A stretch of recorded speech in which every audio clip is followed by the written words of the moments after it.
അച്ഛൻ മരിച്ചുപോയി. മകനാണെങ്കിൽ ജോലിക്കൊക്കെ പോകേണ്ട കാര്യമുണ്ട്. അതുകൊണ്ട് തന്നെ മകൻ ഒരു തീരുമാനമെടുത്തു. അമ്മയെ ഒരു വൃദ്ധസദനത്തിൽ കൊണ്ടാക്കാം, ഇടയ്ക്കിടെ അമ്മയെ പോയി കാണാം.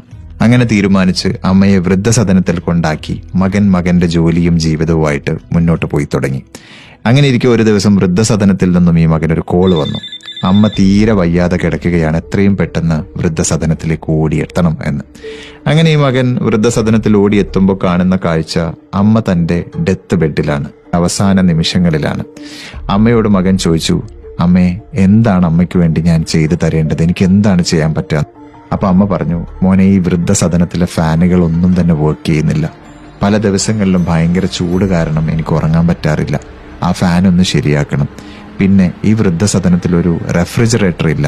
അതുകൊണ്ട് തന്നെ പല രാത്രികളിലും ഭക്ഷണമില്ലാതെ എനിക്ക് ഉറങ്ങേണ്ടി വന്നിട്ടുണ്ട്. അപ്പൊ മകൻ അത്ഭുതത്തോടെ ചോദിച്ചു, അല്ല അമ്മേ, അമ്മ ഇവിടെ എത്ര നാളായിട്ട് താമസിക്കുന്നു? ഇത്രയും നാൾ ഈ പ്രശ്നങ്ങളൊന്നും അമ്മ എന്നോട് പറഞ്ഞില്ലല്ലോ. അമ്മ ഈ ലോകത്തുനിന്ന് വിട പറയാൻ പോകുമ്പോഴാണല്ലോ ഇതെന്നോട് പറയുന്നതെന്ന്. അപ്പൊ അമ്മ പറഞ്ഞു, എനിക്ക് ഈ വേദനയും ചൂടും വിശപ്പും ഒന്നും ഒരു പ്രശ്നമല്ല, എനിക്ക് അതൊക്കെ മാനേജ് ചെയ്യാൻ പറ്റും. പക്ഷെ നാളെ നിന്റെ മക്കൾ നിന്നെ ഇവിടെ കൊണ്ടുവിടുമ്പോ നിനക്കതൊന്നും സഹിക്കാൻ പറ്റിയെന്ന് വരില്ല.